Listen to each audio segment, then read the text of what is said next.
కేసీఆర్ గారు హిమాలయ పర్వతం అంత ఎత్తు లాంటి పర్సనాలిటీ ఆయనది. ఆయనను చేయబెట్టి చూపించి అవినీతి అని అంటే నిజంగా చాలా బాధ అవుతా ఉన్నది. ఎందుకంటే నా పెళ్ళప్పుడు నా పెళ్లి చేయడానికి కూడా ఇబ్బంది పడ్డటువంటి వ్యక్తి ఆయన. రాజకీయాలలో 40-50 ఏళ్ళు ఉంటే కూడా ఆస్తులు సంపాదించుకోలే కేసీఆర్ గారు. అనేక మంది అలా మాట్లాడుతుంటారు, చాలా మాటలు మాట్లాడుతుంటారు, కానీ నాకు తెలుసు, నేను దగ్గరుండి ఆర్థిక పరిస్థితి చూసిన కాబట్టి ఎన్నడూ ఆయనకు ఆశ లేదు. అటువంటి మనిషిని పట్టుకొని సిబిఐ ఎంక్వైరీ ఇస్తాం, ఇదేస్తాం, అదేస్తాం. ఎవరు కారణం దీనికి అంతటికి?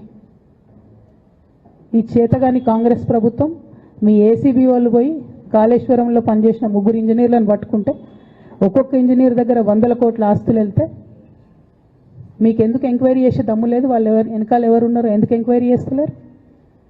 ఖచ్చితంగా నేను ఇవాళ చెప్తా ఉన్నా, హరీష్ రావు గారు వెనక, సంతోష్ రావు గారు వెనక రేవంత్ రెడ్డి గారు ఉన్నారు. వాళ్ళని ఖచ్చితంగా కాపాడతారు అన్ని విషయాలను. వాళ్ళని ఏమనరు, వాళ్ళ గురించి ఏం మాట్లాడరు. బాణం ఎంతసేపు కేసీఆర్ గారి మీద ఉంటుంది. కేసీఆర్ గారిని మాట్లాడాలి, కేసీఆర్ గారిని బదనాం చేయాలి.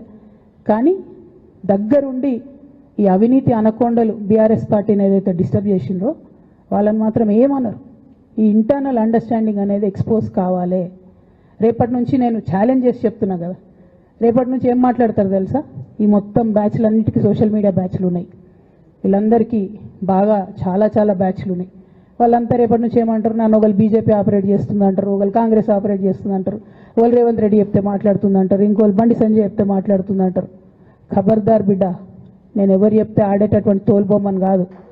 నాది నాది నాది నాది కేసీఆర్ బ్లడ్, నాది తెలంగాణ బ్లడ్. ఇండిపెండెంట్గా నేను అనుకున్న విషయాన్ని చెప్తున్నాను. దానికి పొలిటికల్గా ఇబ్బంది అయినా, కష్టమైనా, నష్టమైనా నేనే భరిస్తా. కానీ దేవుళ్ళ లాంటి మా నాన్నను ఇవాళ సిబిఐ ఎంక్వైరీ చేసిండ్రంటే కడుపు రగులుకపోతా ఉంది ఒక బిడ్డగా. అందుకే చెప్తున్నా, ఇన్ని రోజులు చెప్పలే.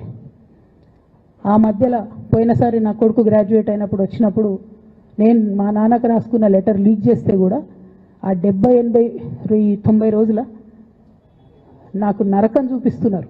ప్రతిరోజు సోషల్ మీడియాలో ఇష్టం వచ్చినట్టు రాపిస్తున్నారు. ఎప్పుడు వీళ్ళ పేర్లు తీసుకోలే, ఇష్టం వచ్చినట్టు ప్రెస్ వాళ్ళకు మాట్లాడుతూ చాలా విషయాలు చెప్తున్నారు. ఎప్పుడు వాళ్ళ పేర్లు తీసుకోలే.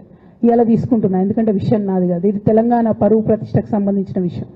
ఇలా దేశంలో ఏ మూలకు పోయినా, ఎక్కడికి పోయినా కేసీఆర్ అంటే ఒక మహానాయకుడు, త్యాగం చేసిన నాయకుడు అని చెప్పి మాట్లాడతారు. రేపటి నుంచి ఏం మాట్లాడతారు? సిబిఐ ఎంక్వైరీ వస్తే ఏం మాట్లాడతారు? కేసీఆర్ అంటే సిబిఐ కేసు అంటారు. మా నాన్న పరువు పోతే నాకా బాధ? మీకా?